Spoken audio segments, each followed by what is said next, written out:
श्री सद्गुरु महाराज की जय। जरा मुझे घोष करें, श्री सद्गुरु महाराज की जय। श्री सद्गुरु महाराज की जय। श्री सद्गुरु महाराज की जय।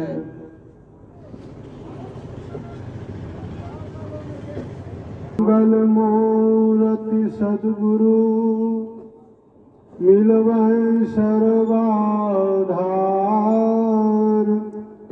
मंगलमय मंगल करन बिनवा बारंबार।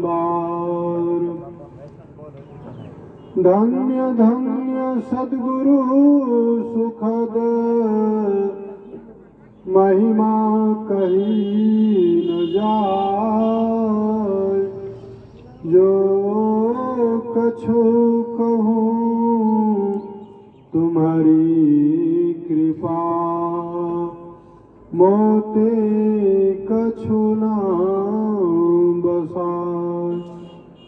मेरा मुझ में कुछ नहीं, जो कुछ है सब तोर। तेरा तुझको सौंपते क्या लागेगा मोर। अव्यक्त रूप में त्रैकाल स्मरणीय परम पूज्य पाद अनंत श्री विभूषित परमाराध्य सद्गुरु महाराज के पावन पाद पद्मों में कोटि सह नमन। व्यक्त रूप में मंचासीन अर्चनीय वंदनीय धर्मानंद एवं यत्र तत्र से एकत्र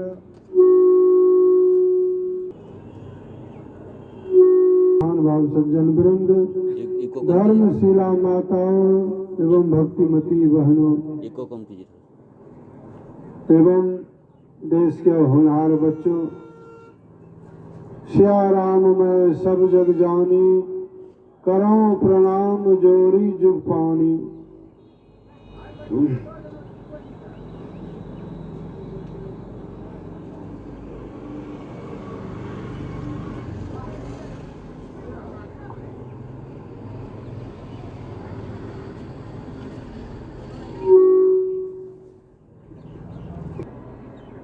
हम लोग यत्र तत्र से एकत्र होकर के अपराह्न काल का संतमत का सत्संग ये अनिरुद्ध बाबू के यहाँ कर रहे हैं। और यह सत्संग क्यों हो रहा है तो हम लोगों को विदित हो चुका है कि इनका जो है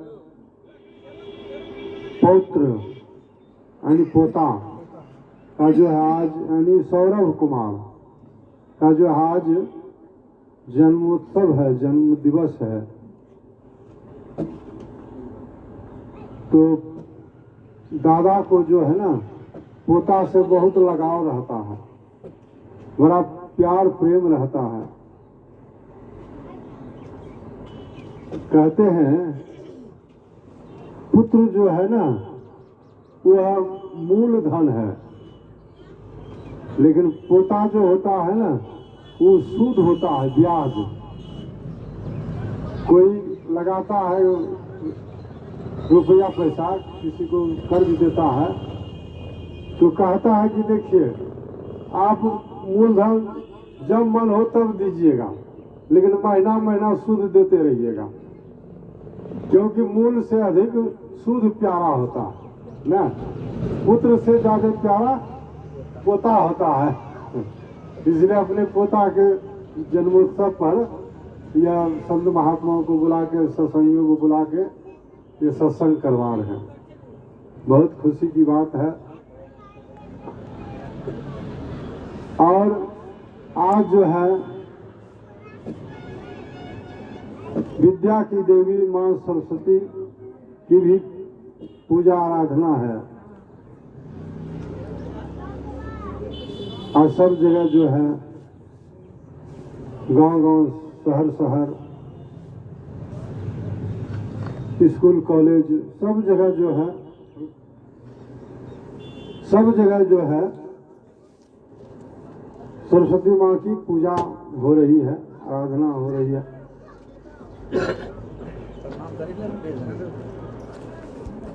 वहीं से प्रणाम कर लीजिए, बैठिए।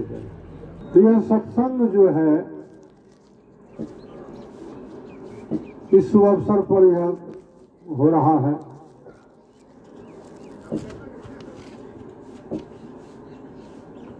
और अभी पाठ सुने, इस सत्संग में पाठ होता है, उस पाठ के आधार पर चर्चा होती है। कभी आप लोगों ने पाठ के रूप में गोस्वामी तुलसीदास जी महाराज के द्वारा रचित एवं 20वीं सदी के महान संत महर्षि में ही परमहंस जी महाराज के द्वारा टीकाकृत रामचरितमानस सारस्वती द्वितीय सोपान अयोध्या कांड का पाठ सुना।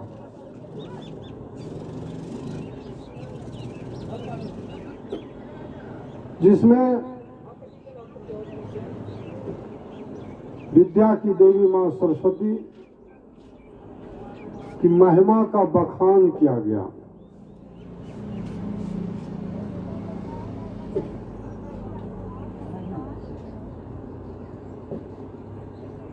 और यह त्रेता युग की बात है। त्रेता युग में जब भगवान श्री राम अवतार लिए थे अयोध्या नगरी में,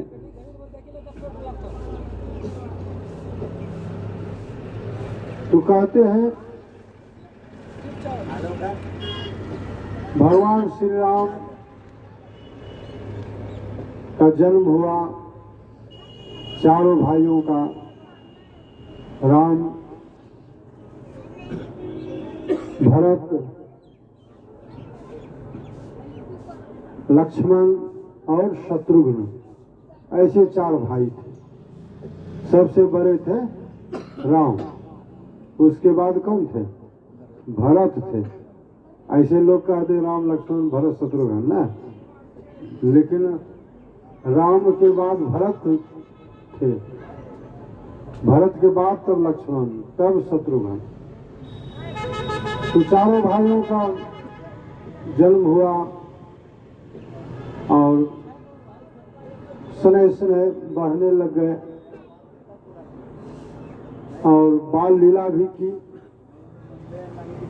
बहुत आनंद आया राजा दशरथ को और उनकी रानियों को,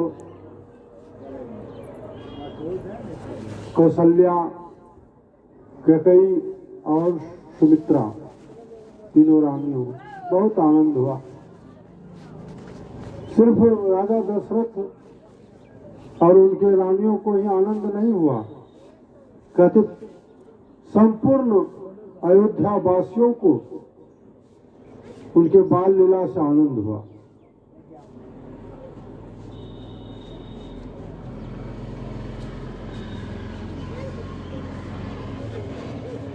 कुछ बड़े हुए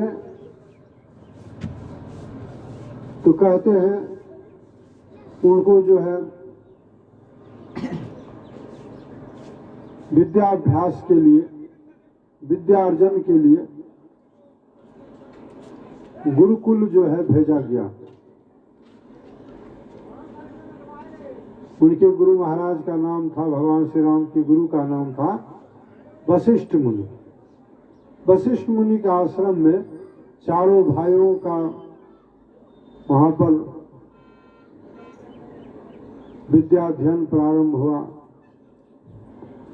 पहले ऋषि मुनि जो थे ना, जंगल में रहते थे, आश्रम रहता था और आश्रम में गुरु जो होते थे विद्यार्थियों को पढ़ाते थे और खेती भी करते थे, गौ पालन करते थे। तो इस तरह से सन्यासी का जीवन यापन करते थे, लेकिन सन्यासी होते थे, लेकिन सब काम जो है गृहस्थ का काम जो है वह भी करते थे, सब आश्रम में होता था।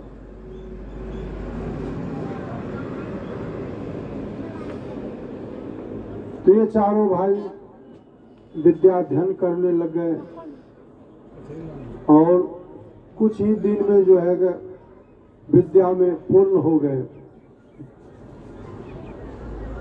विद्या हासिल कर लिए। और विद्या हासिल करके चारों भाई जो है फिर आपस घर आ गए अयोध्या। जंगल से वशिष्ठ मुनि के आश्रम से चले आए अयोध्या, और अयोध्या आकर के राजा दशरथ जी महाराज देखते हैं एक दिन अपने मुखड़ा को आईना में देखा, उनको दिखाई पड़ा कि मेरे बाल जो है ना वो सफेद हो गए हैं, पक गए हैं। तो बाल पकना यानी बुढ़ापा का लक्षण है, वृद्धावस्था का। तो समझ गए अब जो है हम बूढ़े हो गए, वृद्धावस्था, अब हमको घर परिवार में नहीं रहना चाहिए। अभी राजा हैं, अब राज नहीं करना चाहिए। अब हमको चाहिए कि अपने बेटे को राजा बना दें और हम अपने जंगल चले जाएं, ध्यान भजन करें, तपस्या करें, संन्यास धारण कर लें।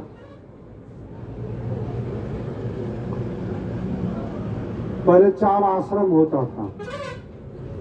एक ब्रह्मचारी ब्रह्मचर्य व्रत धारण करते थे, 100 वर्ष की आयु लेकर के, तो 25 वर्ष तक जो है वह ब्रह्मचारी कहलाते थे। उसके बाद दूसरा आश्रम होता गृहस्थ आश्रम, 25 वर्ष तक विद्या अध्ययन करते थे, उसके बाद घर वापस आते थे जंगल से। घर आकर के शादी विवाह करते थे, तो शादी विवाह किए तो गृहस्थ हो गए। तो 25 से लेकर के 50 तक गृहस्थाश्रम कहलाता था। बाल बच्चों को जन्म देना, का भरण पोषण करना, 25 से 50 तक वह गृहस्थाश्रम। उसके बाद 50 से लेकर 75 तक वो वानप्रस्थ आश्रम कहलाता था। यानी पोता होता था तो वानप्रस्थ आश्रम। उसके बाद 75 वर्ष में जो है, 75 से लेकर 100 वर्ष तक, 75 वर्ष की आयु में वो घर परिवार छोड़ देते थे, परित्याग कर देते थे, साफ त्याग देते थे और जंगल चले जाते थे और संन्यास ग्रहण कर लेते थे। त्याग कर देते, संन्यास का मतलब त्याग कर देते थे, जंगल चले जाते, भगवान का भजन करने लग जाते तो सन्यासी हो जाते थे। ये 4 आश्रम होता था। लेकिन यह आश्रम, यह 4 प्रकार का आश्रम जो है अब धीरे धीरे लुप्त हो गया। अब घर बार छोड़ते हैं वृद्धावस्था में, नहीं छोड़ते, जकड़े रहते मोह माया में, और पोता हो जाता है तो और मोह माया बढ़ जाता है, डरा का और लगा हो जाता है। कहते कबो सत्संग न किन्हा, भूखे को ना ही कुछ दिन, माया मोह में झूले, कुटुंब परिवार लगे फूले। कभी सत्संग नहीं करता है और न भूखे को कुछ खिलाता है, और माया मोह में झूलता है, माया और मोह में झूले और कुटुंब परिवार लखी फूले फूलता है। हमारे ऐसा कोई है, हमको कमी है। 5 बेटा है और 5 बेटा में 20 पोता है। घर मकान जमीन जायदाद कमी नहीं है, बहुत बड़ा परिवार है, फूलते हैं। हमारे ऐसा कोई नहीं। तो कहने का मतलब घर नहीं छोड़ते और मोह बढ़ जाता है। तो इस तरह से कहते हैं अब यह प्रथा जो है संन्यास ग्रहण करना छूट गया, लेकिन अभी भी संत मत में जो है गुरु महाराज का जो ज्ञान है, गुरु महाराज का सत्संग सुन करके कितने नवयुवक को वैराग होता है, वैराग होता है। वैराग होता है तो वह घर छोड़ देता है और आश्रम में रहने लग जाता था, तो रहने लग जाता है। कोई भी आश्रम, गुरु महाराज के यहाँ आश्रम, महर्षि में आश्रम, को बागात में या कहीं भी आश्रम में रहने लग जाता है, साधु जीवन व्यतीत करने लग जाता है, ब्रह्मचर्य का व्रत पालन करता है, ध्यान भजन करता है। और कुछ दिनों के बाद वह जब उनको देखते हैं उनके गुरु महाराज, ये अब गृहस्थ आश्रम में नहीं अपनाएंगे, नहीं जाएंगे, तो उनको जो है संन्यास धारण करवा देता है, संन्यास दे देता है, यानी ब्रह्मचारी से सन्यासी बन जाता है। गिरवा वस्त्र दे देता है, गिरवा वस्त्र, सन्यासी हो जाता है। तो छलांग लगाता है, समझिए, ब्रह्मचारी से सन्यासी हो गया। बीच में 2 आश्रम छूट गया उसका, तो यह देखने के लिए मिलता है। लेकिन वो 4 आश्रम और 2 आश्रम जो है ना, चौथा आश्रम संन्यास आश्रम जो गृहस्थ छोड़ देते थे, अब वह नहीं छोड़ता है, बहुत कम छोड़ता है। कोई कोई ऐसा जो है, कुछ ऐसे बाबा हैं जो कि घर परिवार को छोड़ करके त्याग कर दिए, साधु बन गए, आश्रम में रहने लग गए, तो सन्यासी हो गए। और कितने तो सन्यास धारण कर लेते हैं, रिटायर मास्टर सब, गिरवा वस्त्र भी पहन लेते हैं, लेकिन घर से आसक्ति नहीं छूटती है, घर द्वार को नहीं त्याग पाते हैं। तो नहीं त्याग पाए तो क्या सन्यासी हुआ? त्याग का नाम है सन्यास। तो इस तरह से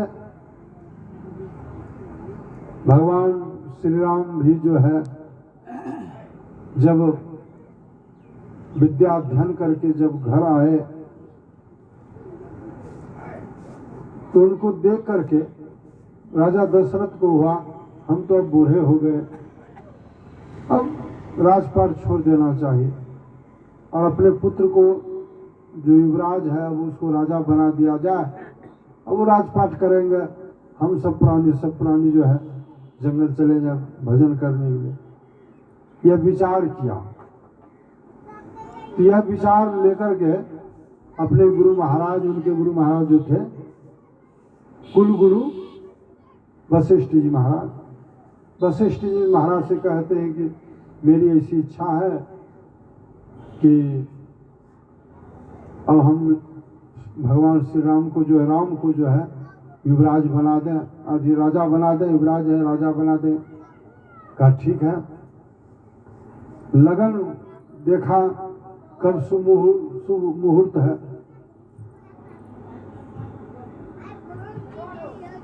कर्म गति टारे नाही टरी, मुनि वशिष्ठ पंडित से ज्ञानी, शोधी के लगन धरी। सीता हरण मरण दशरथ को, बनहु में विपत्ति परी। शोध करके लगन धरा कि कल जो है युवराज बनाया जाएगा, राम को कल जो है राजा बनाया जाएगा। युवराज तो थे, राजा बनाया जाएगा। शोध के लगन धरा, लेकिन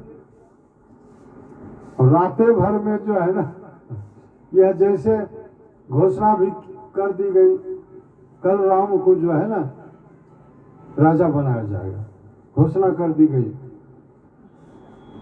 सब जान गए और प्रजा आनंद से मग्न हो गए, नाचने गाने लग गए, उत्सव मनाने लग गए।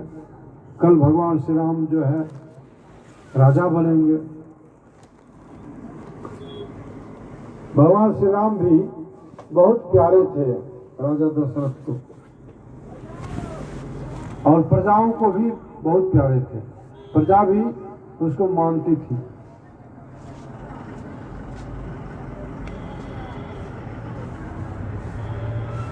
इनको तो अयोध्या वासियों को तो बहुत खुशी हुई कि राम जो है राजा बनेंगे, बहुत खुशी में पागल हो गए।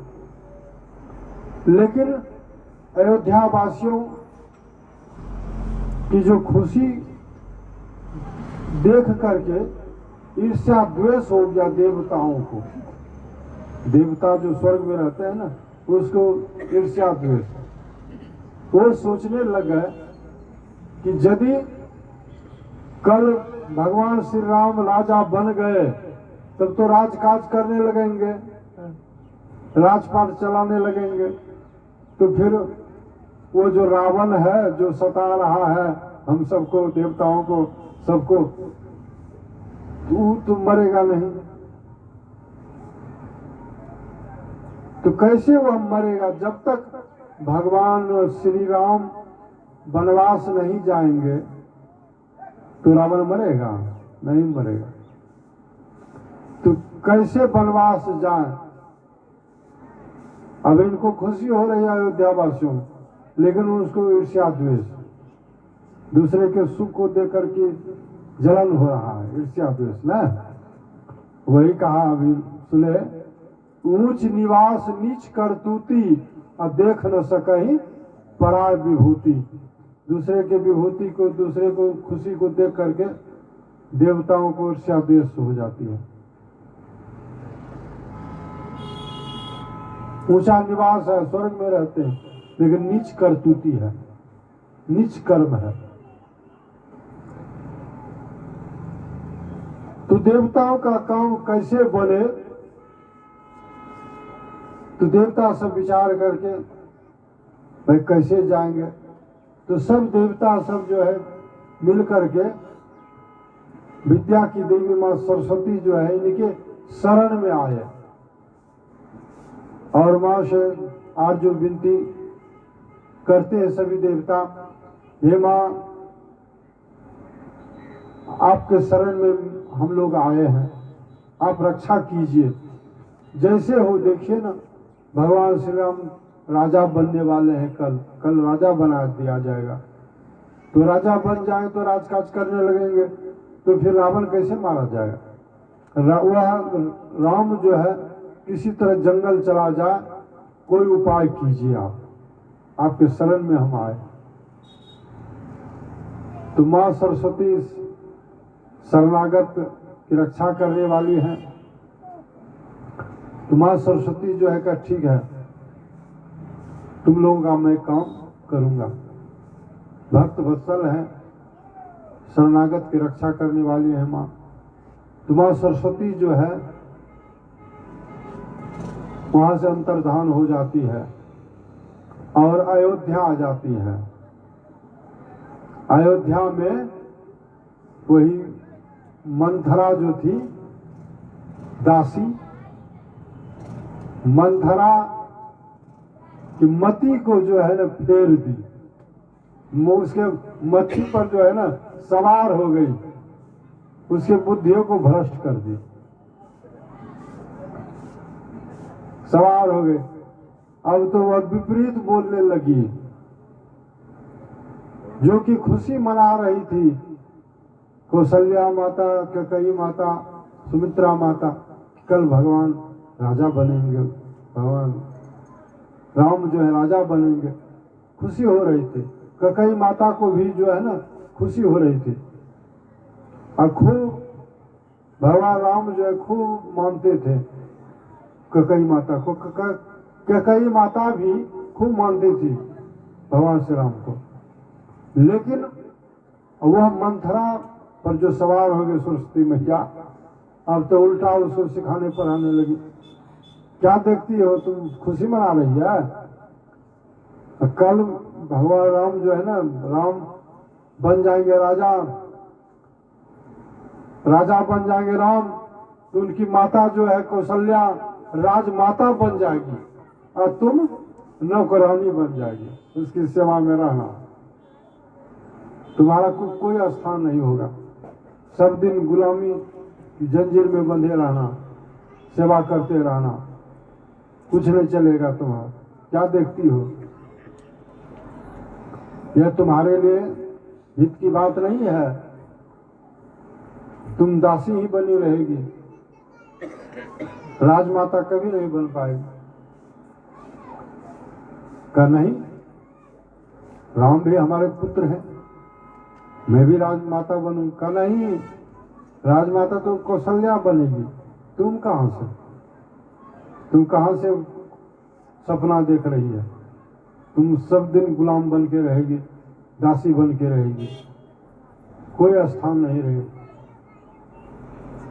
बार बार जो कहा, बार बार कहने से इनके मन में भी हुआ कि कई माँ के मन में बात तो बहुत ठीक है कहती है, सही में मेरा कोई स्थान है। बार बार सुनते सुनते इनका मति जो है बिगड़ गई, इसके मन में भी बात ठीक है कहती है। और तब जा क्या देखती हो तुम जो है उसको, तुम वो जो वरदान जो धरोहर रूप में रखा है देने के लिए, कब मांगोगी? यही समय है, वही वरदान दो, वरदान जो है ना राजा दशरथ से मांग लो। कहते देवासुर संग्राम में देवताओं की सहायता करने के लिए राजा दशरथ गए थे युद्ध करने के लिए राक्षसों से। वहां युद्ध में कौशल्या भी आदि कैकेयी भी गई थी, रथ हाँक रही थी वह, राजा दशरथ युद्ध कर रहे थे। उसी दौरान जो है कहते रथ का जो है कील जो है वह खुल गया, गिर गया। तब कील खुल गया तो फिर चक्का कब खुल जाएगा, मारा चला जाएगा राजा दशरथ। तो यह जो है कैकेयी ने देखा कि कील खुल गया, तो कील की जगह पर अपनी एक उंगली देखी और इस तरह से वह सारथी का काम करती रही। युद्ध होता रहा, युद्ध में विजय भी हासिल हुआ, राजा दशरथ को जीत हुई। लेकिन जब जीत हासिल हो गई, रुका तो देखा तो कील के जगह पर कैकेयी जो है ना उंगली रखी हुई है। यह देख करके उसको जख्म भी हो गया, खून निकल रहा था। यह देख कर कहा बहुत सेवा की है, यदि तुम नहीं रहती तुम मेरी हार हो जाती, बहुत बड़ी सेवा की है, ध्यान रखा है तुम, मैं प्रसन्न हूं, तुम दो वरदान जो है मांग लो। तो कैकेयी माता कहती है कि अभी हमको वरदान नहीं चाहिए। कहा ठीक है, अभी वरदान नहीं चाहिए, धरोहर रूप में यह वरदान रहा, जब तुम्हारा मन हो तो वरदान हम 2 वरदान हमसे ले लेना, जब मन हो। तो वही धरोहर रूप में 2 वरदान रखा था। तो वही मंथरा कहती है कि क्या देखती हो, वही 2 वरदान जो धरोहर रूप में रखी है, अभी मांग लो, यही समय है। कहाँ ठीक कहती। तो वही जो खटवास पटवास ले ली, वह कुप भवन में चली गई कैकई। और राजा दशरथ जो है भाई सब दूसरे दिन पूरा एकदम दूसरे दिन की रात में ही सब खुशी मना रहे, लेकिन कैकई को नहीं देख रहे हैं, कहाँ है भाई। तो कोई कहा कि वो तो कुप भवन में है। जाके देखा तो वहां पूरा पागल की तरह वहां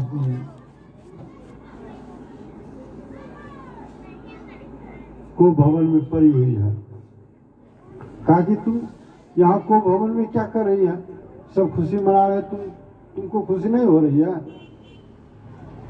कहा नहीं, हमको 2 वरदान जो रखे हैं आप, हमको वो वरदान दीजिए। कहा ठीक है, हम ले लो वरदान। तो वही वरदान में जो है ना,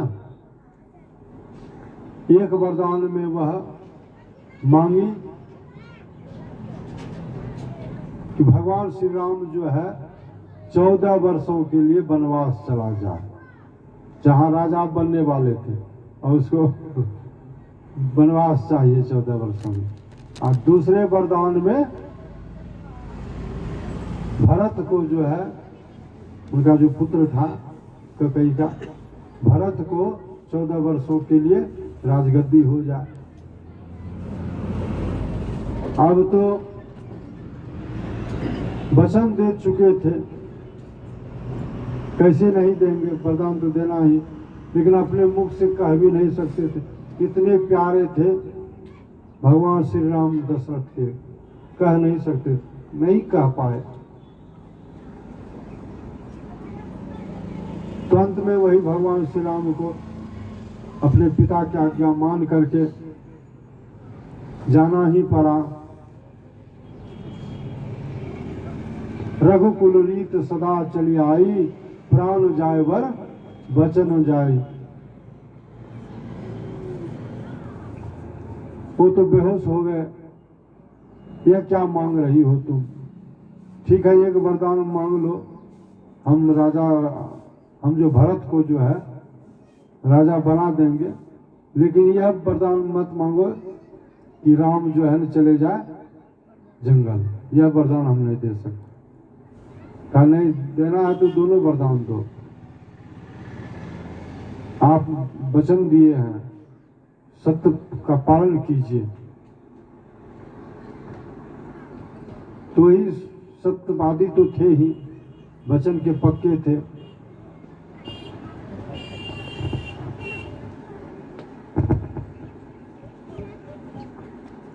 तो इस तरह से वनवास जाना पड़ा भगवान राम को। और अब वहां गए जंगल, तो जंगल गए तो वहां पर रावण सीता का हरण किया, जिसके चलते रावण को मारा भगवान श्री राम ने, संहार किया। तो देवताओं का काम बना, देवता खुश हुए, सब खुश हुए। तो कहने का मतलब यह काम जो है देवताओं का काम किसने किया, सरस्वती मैया ने, विद्या की देवी मां सरस्वती। और दूसरी कहानी एक और है रामचरितमानस में ही। रावण जो है 3 भाई थे, रावण, कुंभकर्ण और विभीषण। तीनों भाई तपस्या करने के लिए चले गए, ब्रह्मा जी का घनघोर तपस्या की। ब्रह्मदेव उनकी तपस्या से खुश हो गए और प्रकट हो गए, वो दर्शन दिए और कहा कि मांगो वरदान, क्या मांगते हो। तो रावण ने क्या वरदान मांगा? रावण ने वरदान मांगा, रावण ने सोचा कि मनुष्य जो है ना, मनुष्य हमारे क्या है, ये तो हम तो रोज हमारा भोजन है, हम भक्षण करते हैं, वानर और मनुष्य, ये तो हमारा कुछ बिगाड़ नहीं पाएगा। तो यही वरदान मांगा कि हमको जो है नर और वानर छोड़ करके कोई नहीं मारे। ये कहा ये तो नहीं है मार सकता है मनुष्य, इसलिए कहा इसके छोड़ करके कोई नहीं मारे। मारे तो यही वाला यही ना हुआ, यही तो सोचा कि तो हमारा भोजन है, यह क्या मारेगा मनुष्य।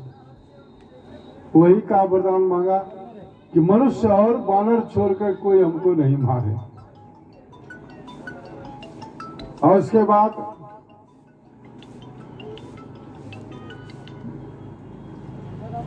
कुंभकर्ण की बारी आई।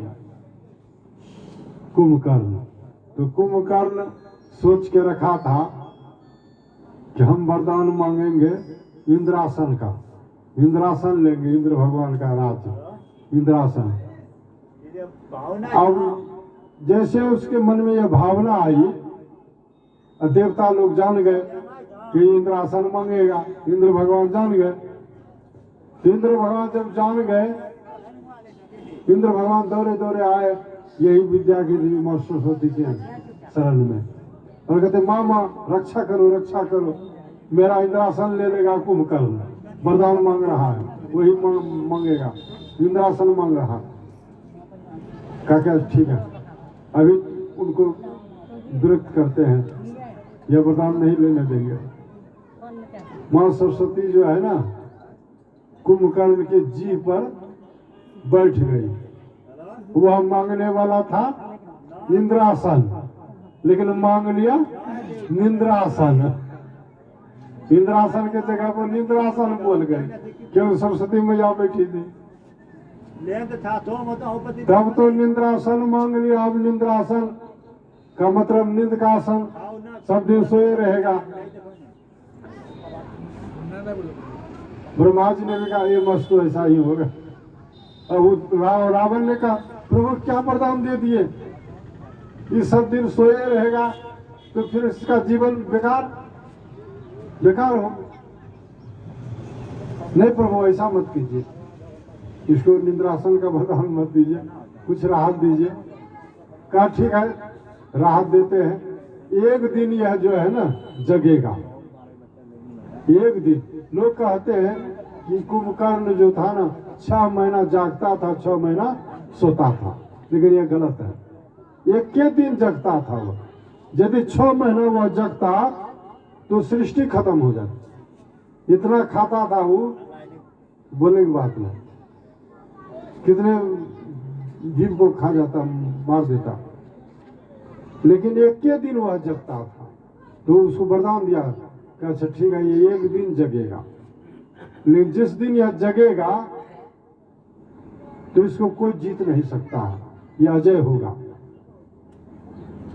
लेकिन वह जो उसको जो मरा है कुंभकर्ण, भगवान राम ने मारा है उसको, तो वह जगा नहीं अपने मन से, जगाया गया है ना, जगाया इसलिए मारा गया। अपने मन से वह जगता एक दिन तो उसको राम भी नहीं मार पाते, क्योंकि उसको जगाया न गया इसलिए मारा गया। तो यह इंद्र भगवान का काम कौन किया?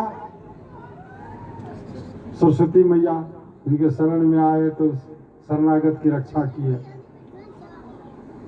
और तीसरे भाई जो थे विभीषण क्या मांगा वरदान में कि हमको भगवान श्री राम का भक्ति दीजिए, श्री राम की भक्ति हमको चाहिए, अविरल भक्ति दीजिए, तो ही उनको भक्त बने रहे। तो कहने का मतलब माँ सरस्वती जो विद्या की देवी है, विद्या देती है, विद्या की देवी है। और इस शरीर में कहते हैं सभी देवता का निवास है। विद्या की देवी माँ सरस्वती भी इसी शरीर में है। अब कहेंगे कहाँ है, तो कहते हैं देहस्था सर्व विद्याश्चो, देहस्था सर्व देवता, देहस्था सर्व तीर्थानि गुरु वाक्य न लभ्यते। सारी विद्याएं जो है, चाहे वह भौतिक विद्या हो, भौतिक विद्या जो विद्यार्थी सब हासिल करते हैं, पढ़ते हैं, सांसारिक विद्या, भौतिक विद्या हो या अध्यात्म विद्या, ईश्वर तक जाने की जो विद्या है, तो अध्यात्म विद्या, दोनों विद्याएं कहते हैं शरीर के अंदर ही। कहते हैं स्वामी विवेकानंद जी महाराज ने कहा, यह मनुष्य की मस्तिष्क जो है ना, ज्ञान का भंडार है, सब ज्ञान भरा पड़ा है, ज्ञान का भंडार, और अछोर पुस्तकालय है, और छोर नहीं ऐसा पुस्तकालय यह है, मस्तिष्क है।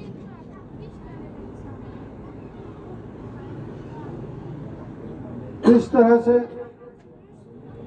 कहते हैं सारी विद्याएं इस शरीर के अंदर है।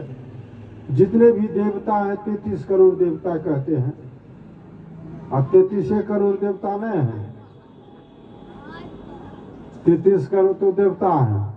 अब 33 करोड़ उनकी पत्नी भी तो होगी ना, देवी, तो 33 करोड़ और जोड़ दीजिए, और एक के बाल बच्चा जाते हैं ना, बालो बच्चा है ना, जैसे हम लोगों को बाल बच्चा है उसी तरह उस देवताओं को भी बाल बच्चा है। और शंकर भगवान को 2 बच्चा है, कार्तिक जी और गणेश जी। और सूर्य भगवान को 4 बेटा बेटी है। सूर्य भगवान को कौन कौन है? सूर्य भगवान को शनिचरा ग्रह जो है, शनि देव, यह भी एक पुत्र है। और उसके बाद ये मनु जी महाराज जो हुए, सूर्य का ही पुत्र है मनु जी। मनु से मनुष्य बना है, उन्हीं की सृष्टि की हुई है, तो मनु जी। और उसके बाद यम जो है, यमदेव, यमराज, तो उन्हीं का पुत्र है। यमराज जो है ना, सूर्य का ही पुत्र है। और एक पुत्री है, कौन है वह पुत्री? जमुना जी। जमुना जी उसी का पुत्री है। नहीं गाते हैं, विधि हरिहर कवि कोविद वाणी न, विधि निषेध में कलिमल हरणी, करम कथा रवि नंदनी वर्णी। यानी कहते हैं विधि निषेध में कलिमल हरणी, विधि निषेध में जो है ना, कलयुग के पाप को धोने वाली जो है, विधि निषेध में कलिमल हरणी, करम कथा रवि नंदनी वर्णी। रवि की पुत्री है जमुना जी। विधि निषेध में यह जो पाप को नाश करने वाली जो कथा है, यह जमुना की धारा है। इस सत्संग में 3 धारा बहती है, जैसे त्रिवेणी है ना, 3 धारा है, गंगा, जमुना और सरस्वती। प्रयागराज में, इलाहाबाद के नजदीक, तो वहाँ लोग स्नान करने के लिए जाते हैं, तो स्नान करते हैं, कहते हैं कि सब पाप धुल गया, मन स्वच्छ हो गया, पवित्र हो गया। लेकिन मन क्या पवित्र होगा वहाँ पर? हाँ, थोड़े काल के लिए शरीर पवित्र हो जाता है, लेकिन मन पवित्र नहीं होता है, मन स्वच्छ नहीं होता, मन निर्मल नहीं होता। मन निर्मल कहाँ होगा? यह सत्संग रूपी त्रिवेणी में गोता लगाइएगा तब। मुद मंगलमय संत समाजू, जो जग जंगल तीर्थ राजू। यह चलता फिरता तीर्थराज है सत्संग, मुद मंगलमय है संत समाज। आज यहाँ कल वहां परसों वहां, इसमें गोता लगाइएगा तब आपका मन जो है निर्मल होगा, पाप धुलेगा। और उसमें बाहरी त्रिवेणी नहीं, इस सत्संग रूपी त्रिवेणी में गोता लगाइए। सुनी समझ है जन मुदित मन, मज्जहि अति अनुराग, लहि चारि फल अछत तनु, साधु समाज प्रयाग। इसमें गोता लगाइए, सुनिए समझिए, मनोयोग पूर्वक सुनिए समझिए आनंद मन से, और सुन करके आचरण में उतारिए, ध्यान कीजिए। दोनों तरह का सत्संग कीजिए। गुरु महाराज ने कहा नित्य सत्संगति करो बनाई, अंतर बाहर द्वय विधि भाई। धर्म कथा बाहर सत्संगा, अंतर सत्संग ध्यान भंगा। बाहरी सत्संग भी कीजिए। अभी हम लोग बाहरी सत्संग करें, कथा कहानी सुन रहे थे, उपदेश सुन रहे हैं, यह बाहरी सत्संग है। लेकिन आंतरिक सत्संग होता है ध्यान, तो ध्यान भी करना पड़ेगा। सिर्फ बाहरी सत्संग करते रहें, ध्यान नहीं करें तो फिर उद्धार नहीं होने वाला, परमात्मा की प्राप्ति नहीं होगी। इसलिए ध्यान भी करना पड़ेगा। बाहरी सत्संग कीजिए लेकिन ध्यान भी करना पड़ेगा, दोनों जरूरी है। तो यदि सुने हुए ज्ञान को यदि जीवन में उतारते हैं, ठीक से सुनते समझते हैं और आचरण में उतारते हैं, तो कहते शरीर रहते 4 फल की प्राप्ति हो जाती है। वह 4 फल क्या है? अर्थ धर्म काम और मोक्ष मिल जाता है। अर्थ का युग है, रुपया पैसा भी होना जरूरी है। यदि रुपया पैसा नहीं है, संपत्ति नहीं रहे, तो कोई पूछने वाला नहीं है। पूछेगा? कोई पूछने वाला नहीं। इसलिए कहावत में है, बाबू बड़ा न भैया सबसे बड़ा रुपया। यदि आप धन चाहते हैं, संसार में उन्नति चाहते हैं, तरक्की चाहते हैं, खुशहाल रहना चाहते हैं, तो सत्संग कीजिए, सदयुक्ति लेकर भजन कीजिए। देखिए कोई भी काम कर रहे हैं उसी में धन उधियाने लगेगा निश्चित रूप। कोई भी गरीब व्यक्ति है, यदि वह भजन भेद ले लेता है, भजन करने लग जाता है, देखो उसकी उन्नति शुरू हो जाती है। मैंने प्रत्यक्ष में देखा है। मैं कुपा घाट में गुरु निवास में सेवा करता था, आज 10-15 वर्ष पहले गुरु निवास में सेवा करता। उस समय हजूर श्री थे, महर्षि संत सेवी परमहंस महाराज, उनकी भी सेवा करने का सौभाग्य प्राप्त हुआ। क्या सेवा करते थे कि वो दीक्षा देते थे, नाम मैं ही लिखता था रजिस्टर में, यही मेरा काम था। तो गुरुनिवास की सेवा, झाड़ू बहारू, तो यह करता था। और उस समय नए नए साधु थे, तो प्रवचन करने का भी ललक था कि प्रवचन करें, लेकिन आश्रम में रहकर तो प्रवचन नहीं होता था, वहां सेवा से फुर्सत कहाँ। लेकिन बगल उगल में जो गांव है, उधर इधर बरारी है, मायागंज है, खंजरपुर है, तो उस बगल उगल गांव में यहाँ चला जाता था बीच बीच में। तो खंजरपुर में एक माता जी आती थी जो कि गरीब थी, खपरेल का घर, और उसका पति जो है ना मुंशी का काम करता था, कचहरी में, तो कम आमदनी, गरीबी हालत, लेकिन तभी वह श्रद्धालु थी माता जी, हमको बुलाती थी प्रत्येक एकादशी के दिन। एकादशी के दिन में जाता था और सत्संग कर देता था, बिना माई का अपने घरे का परिवार के लोग बैठता था और सत्संग में कर देता था। जब से वो सत्संग में प्रारंभ किया, देखा उनको तरक्की होनी शुरू हो गई। क्या तरक्की? कि उसका बेटा का जो है ना, बेटा पढ़ता था और मास्टरी का तैयारी की, मास्टरी में जो है ना वह कम्पीट कर गया, मास्टर बन गया उसका बेटा, मास्टर बन गया। उसके बाद उसका बेटा जो है शादी की तो पुतहू आई, और पुतहू भी पढ़ी लिखी थी, वह भी परीक्षा दी, वह भी पास कर गए, वह भी मास्टर नहीं बन गए, दो नौकरी लग गए। और अब खपरा का घर जो था 3 मंजिला मकान बन गया। तरक्की देखिए, तो तरक्की होती है। और मायागंज में भी सत्संग करने के लिए जाता था प्रत्येक बुधवार को। वहां पर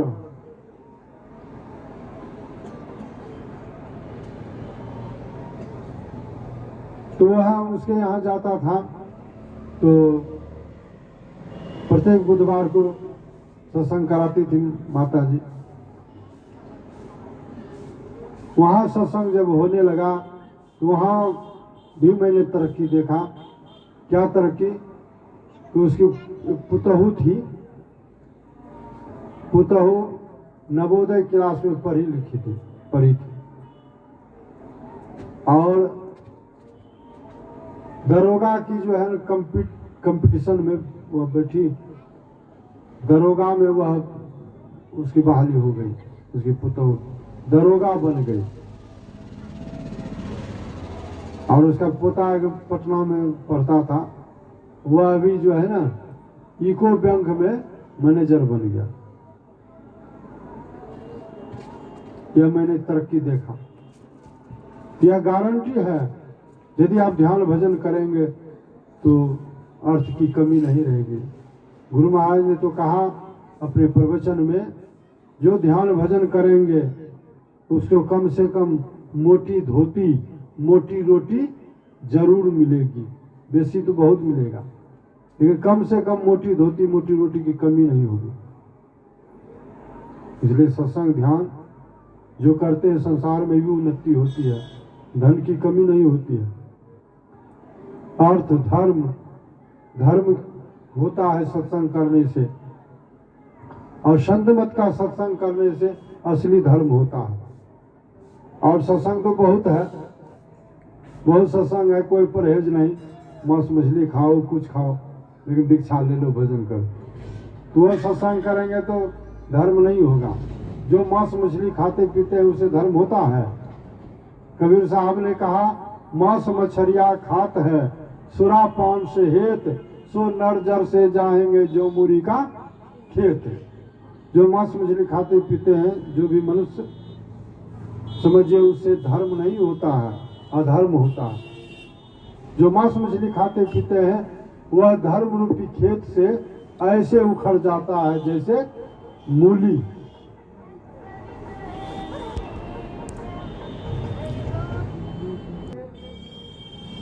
यदि संत मत का सत्संग करिएगा तो इसमें परहेज है। क्या परहेज है? खान पान को प्रथम संहारो तब रस सब अब गुणमार।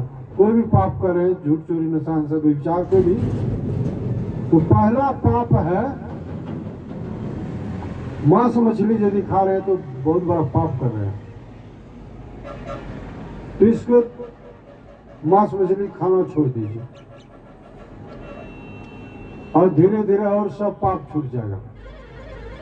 लेकिन पहला पाप यह आप कर रहे हैं, मांस मछली खा रहे हैं, हिंसा हो रही है। अहिंसा परमो धर्म है, अहिंसा ही परम धर्म है। कहते मातृवत परदारेषु परदर्वेषु लोष्टवत आत्मवत सर्वभूतेषु यह पश्यति सह पंडिता। कहते मातृवत परदारेषु, कहते दूसरे की पत्नी को, दूसरे की स्त्री को माता के समान समझा ना, लेकिन माता लोग समझते हैं पत्नियां बन बुरी निगाह से देखते हैं, तो ऐसा नहीं होना चाहिए। दूसरे की पत्नी को माता के समान समझा। मातृवत परदारेषु पर दरवेशु लोष्टवत, दूसरे के धन को ढेला के समान समझते हैं। वही पंडित है समझिए। और दूसरे के जीव को अपने जीव के, अपने आत्मा के समान समझा। आपकी जैसा उंगली कट जाती है कितना कष्ट होता है ना, लेकिन आप दूसरे का पठवा का गला काट करके मांस भात खा जाते हैं। क्या यही मानवता है? आप मानव नहीं, आप तो दानव बने हुए हैं। दानव मत बनिए, आप जानवर बने हुए हैं। मानव का, मनुष्य का शरीर है भले, लेकिन मनुष्यता नहीं है आप में। जानवर बने हुए हैं, राक्षस बने हुए हैं, खान पान को यदि नहीं संभालते हैं तो। इसलिए मनुष्य का शरीर भले है, लेकिन एक हजूर श्री कहानी कहते थे, एक महात्मा जी जो है ना, मसाल लेकर के, मसाल जानते हैं ना, पहले मसाले जलाता था, बहुत उसमें अग्नि जलती रहती है, एक लाठी में मसाल जलता है, तो इजोर होता है उसी से। तो हम मसाल लेकर के गया बाजार में मसाल लेकर के खोज रहा है। क्या खोज रहा है? आदमी को खोज रहा है। भाई कहाँ कोई आदमी है? मसाल लेके खोज रहा है। तो खोज रहा है तो लोगों ने देखा कि बाबा मसाल जला के दिन में अब क्या खोज रहे हैं?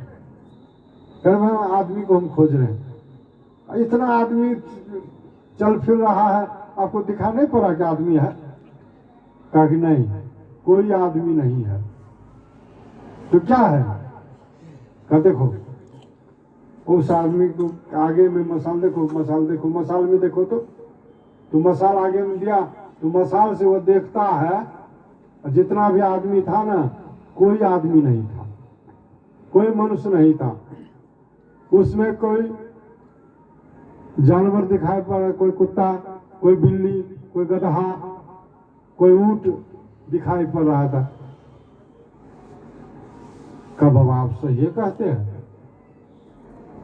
कोई आदमी नहीं दिखाई पड़ रहा है, जानवर सब दिखाई पड़ रहा है। और जरा सा अपने तरफ करो तो वो अपने तरफ देखा, अपने को देखा, उसमें भी मानव नहीं दिखाई पड़ा। वो अभी गधा, कुत्ता इधर देखा। तो कहने का मतलब यह कहानी कि संसार में मनुष्य को मनुष्य का शरीर है, मिला है, लेकिन मनुष्यता नहीं है, मनुष्य वाला कर्म नहीं होता है। तो मनुष्य कैसे?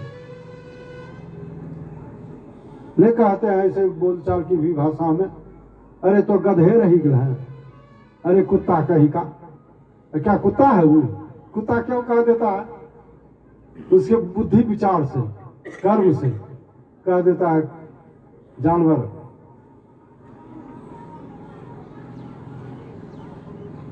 इसलिए हम लोगों को मनुष्यता होनी चाहिए। ऐसा कर्म कर, मनुष्य वाला कर्म करे, सही मनुष्य बने। तो यह ज्ञान कहाँ होगा? तो सत्संग में होगा। सत्संग कीजिए, सही मायने में धर्म होगा आपसे। यहाँ परहेज है, खान पान को प्रथम संभालो, तब रस रस सब अवगुण मारो। यह ऐसा सत्संग नहीं है कि जो भी खाओ पियो, मांसू मछली खाओ, लेकिन दीक्षा लेकर भजन करो। ऐसा यहाँ नहीं होता। यहाँ होता है खान पान को छोड़िए, मांस मछली यदि खा रहे हैं तो आजीवन छोड़ने का दृढ़ संकल्प हो जाए, कभी नहीं खाएंगे। और जब 6 महीना छोड़ा हुआ हो जाए तो फिर कोई बाबा से, जिसको दीक्षा देने का आदेश है, उनसे दीक्षा ले लीजिए और गुरु बनाइए। महर्षि में ही परम जी महाराज को ना, ये जो तस्वीर देख रहे हैं, ये पूर्ण गुरु थे, पहुंच में फकीर थे। लेकिन कितने लोग कहते हैं अरे देखो ये अखमुन्ना सब जैसे ना अखमुन्ना सब सत्संगी सब देखो तुम आदमी के पूजे छे, आदमी के पूजा करे छे। अरे देव के पूजा करना चाहिए, देव के। लेकिन क्या ये आदमी है, मनुष्य है? नर में नारायण है। बंदव गुरुपद कंज कृपा सिंधु नर रूप हरि महामोह तम पुंज जासु वचन रवि कर निकर। गुरु महाराज साधारण मनुष्य नहीं है। मनुष्य में मनुष्य कैसा भले कर्म करता है, व्यवहार हुआ है, चलता फिरता खाता पीता है, लेकिन मनुष्य नहीं है। मनुष्य में ये नर में नारायण है, भगवान है, कृपा के समुद्र हैं। ऐसे गुरु हैं जो गुरु कृपा करते हैं, कोई नहीं कर सकते हैं। देव पितर परिजन होत न यह उपकार। ईश्वर देव पितर परिजन सो होत न यह उपकार। यह में ही होवत गुरु से ही, गुरु के अमित बलिहार। ईश्वर भी नहीं कर सकते जो गुरु करते हैं, देवता भी नहीं, ईश्वर देव, पितर भी नहीं। पितर कहते हमसे जो पहले मर गए, पितर, वो भी नहीं कर सकते। गुरु जो करते हैं वो कोई नहीं कर सकते। गुरु क्या करते हैं? उपकार जीवों के लिए। कहते बिनु गुरु भव निधि तरह न कोई, जो बिरंची शंकर सम होई। बिना गुरु के भव सागर पार हो ही नहीं सकते, बिना गुरु का। चाहे वह ब्रह्मा के ही समान व्यक्ति क्यों नहीं हो, कोई ब्रह्मा के समान समर्थमान हो, वह भी बिना गुरु के भव सागर पार नहीं हो सकता।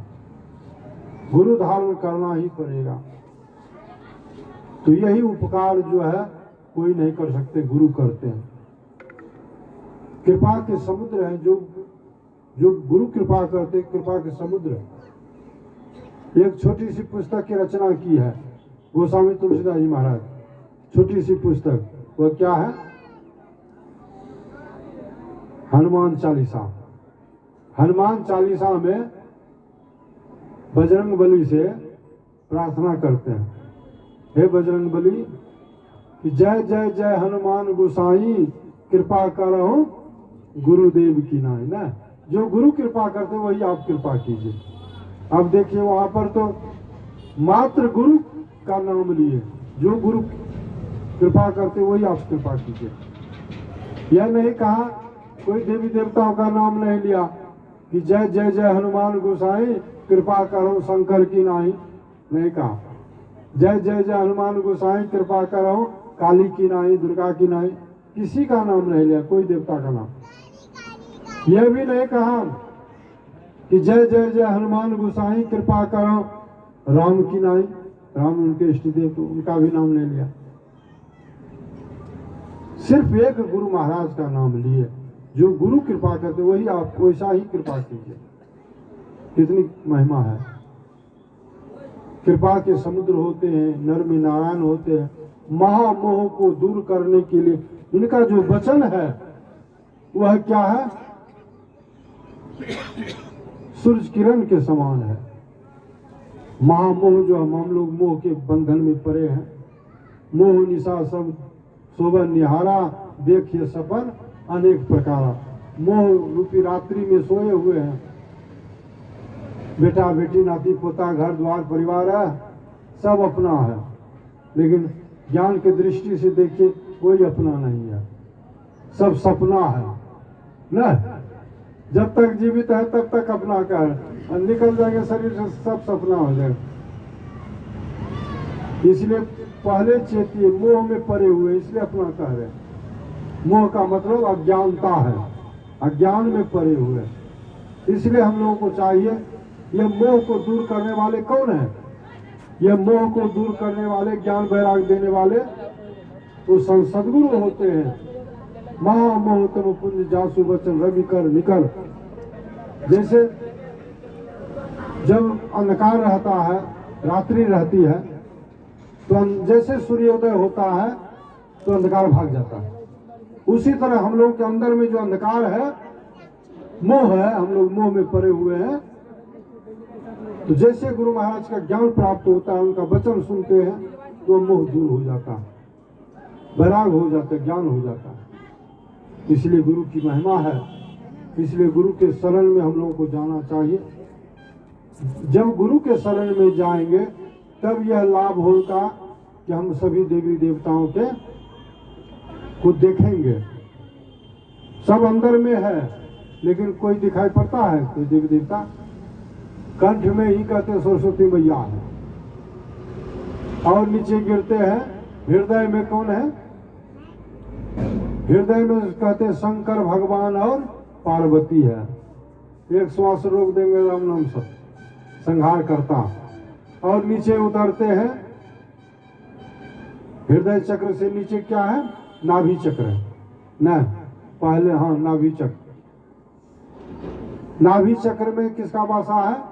विष्णु भगवान और लक्ष्मी का।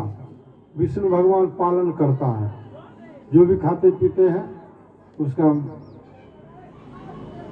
भरण पोषण करने का काम है वही विष्णु भगवान का। और नीचे है लिंग चक्र है, लिंग चक्र में ब्रह्मा का वासा है। ब्रह्मा जी उत्पत्ति करते हैं, सृष्टि करते हैं। और नीचे है नाभि चक्र से नीचे, नीचे सबसे जो है गुदा चक्र है। गुदा चक्र में गणेश भगवान का वासा है, लंबोदर गजबदन विनायक गणपति उनका वासा। तो वो क्या करते हैं? उनका क्या काम है? सबका काम है शरीर। तो इस तरह से ऐसे देवताओं को हम नहीं जान पाएंगे, लेकिन यदि गुरु से सदुक्ति लेकर ध्यान करेंगे तो सबको जानेंगे, सबको देखेंगे। बैठे बैठे जो है ना दिव्य दृष्टि जब खुल जाएगी, स्वर्ग में क्या हो रहा है देखेंगे सभी देवी देवताओं को। उस दीवार के उधर कौन है यही सब हम देखेंगे। दूसरे के मन की बात जान जाएंगे, अंतर्यामी हो जाएंगे, दूरदृष्टा हो जाएंगे। तो इस तरह से हम लोगों को चाहिए, यदि सब विद्या हासिल करना चाहते हैं, देवताओं को जानना चाहते हैं, सब तीर्थ में यहीं से दर्शन करना चाहते हैं, कहीं जाने की जरूरत नहीं, तो ध्यान कीजिए, गुरु से सदुक्ति लेकर के ध्यान कीजिए, अध्यात्म विद्या हासिल कीजिए। लेकिन साथ साथ भौतिक विद्या भी हासिल कीजिए, तो सोना में सुगंध होगा ना। विद्या की देवी है सरस्वती मैया, विद्या देती है। पढ़ना लिखना भी चाहिए ना, ऐसे नहीं तो बेवकूफ लोग बने रहेंगे संसार में। इसलिए पढ़ना लिखना चाहिए सबको। और आप पढ़ लिख करके नौकरी प्राप्त कीजिए, काम रोजगार कीजिए, सुखी जीवन होगा। नौकरी कीजिए और साथ साथ अपने बच्चे को भी शिक्षा दीजिए, उसको भी पढ़ाइए ना। जो अपने बच्चे को नहीं पढ़ाता है, जो गार्जियन, जो अभिभावक, कहते माता शत्रु है, वह पिता बैरी है। माता शत्रु पिता बैरी, एन बालो न पाठित न शोभते सभा मध्य हंस मध्य बको यथा। जो माता पिता अपने पुत्र को नहीं पढ़ाया, वो माता शत्रु है, पिता बैरी है। और वह मूर्ख बालक सभा के बीच में ऐसे नहीं शोभा देगा जैसे कि हंस के बीच में बोगला। हंस देखने में बहुत सुंदर होता है, और उसमें एक बोगला चला जाए उजला, शोभा देगा। उसी तरह विद्वानों की सभा में आपका मूर्ख पुत्र जिसको आपने नहीं पढ़ाया, वह शोभा नहीं देगा। इसलिए बच्चे को पढ़ाना चाहिए। विद्या क्या नहीं देती है? विद्या ददाति विनयम विनयादयाति पात्रताम पात्रत्वाद अधर्म अपनोति धनाधर्मम ततः सुखम। इसलिए विद्या विनय देती है। जो पढ़ते हैं विनय हो जाते हैं, नम्र हो जाते हैं, झुकते हैं वो। और नम्र होने से विद्या हासिल करते हैं, अच्छे पात्र का निर्माण हो जाता है, पढ़ लिख करके डिग्री प्राप्त कर लेते हैं।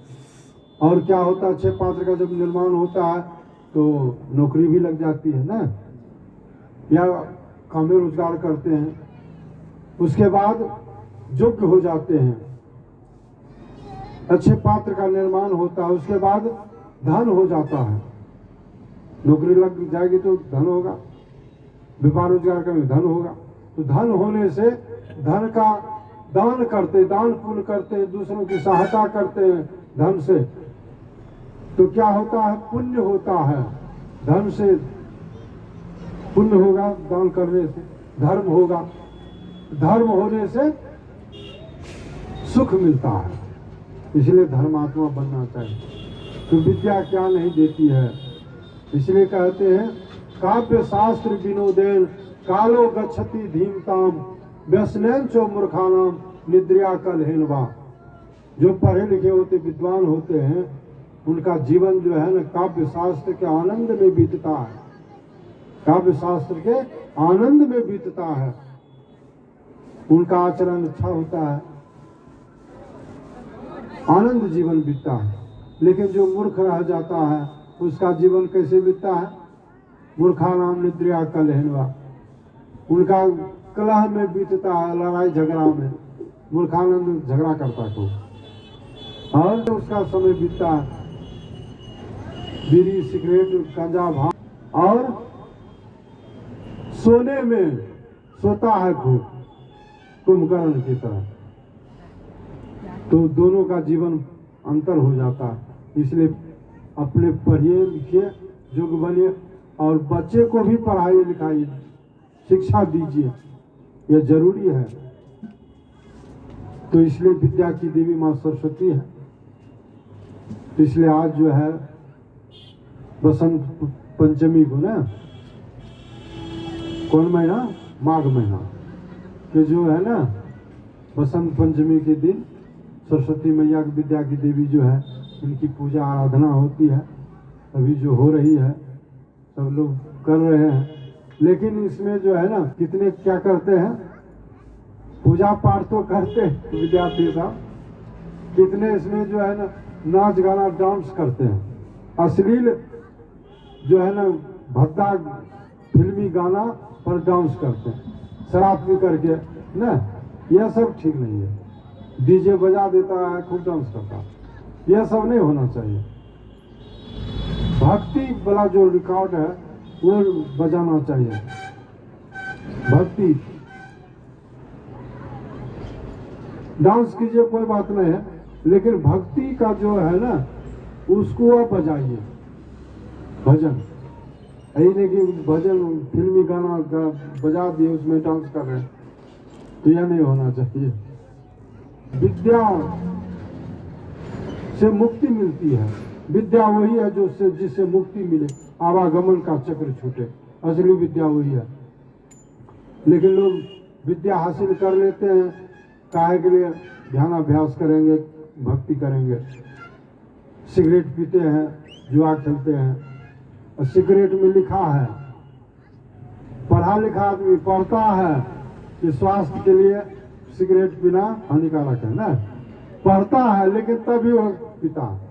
पढ़ लिख बेकार पढ़ा लिखा उसका। तंबाकू जो है उसमें लिखा है स्वास्थ्य के हानिकारक है, नहीं खाना चाहिए, गुटखा उटका में लिखा रहता है, तभी खाता है। देश दीजिए। तो इस तरह से यह ज्ञान कहाँ होगा? ये सत्संग में। इसलिए सत्संग भी करना चाहिए। साधु महात्माओं का जो यह सत्संग है ना, यह भी कॉलेज है, अध्यात्म विद्या का कॉलेज है। इसमें नॉलेज मिलेगा आपको परमात्मा के बारे में, इसलिए सत्संग भी करना चाहिए। तो अब आगे नहीं बढ़ूंगा। सद्गुरु महाराज की जय।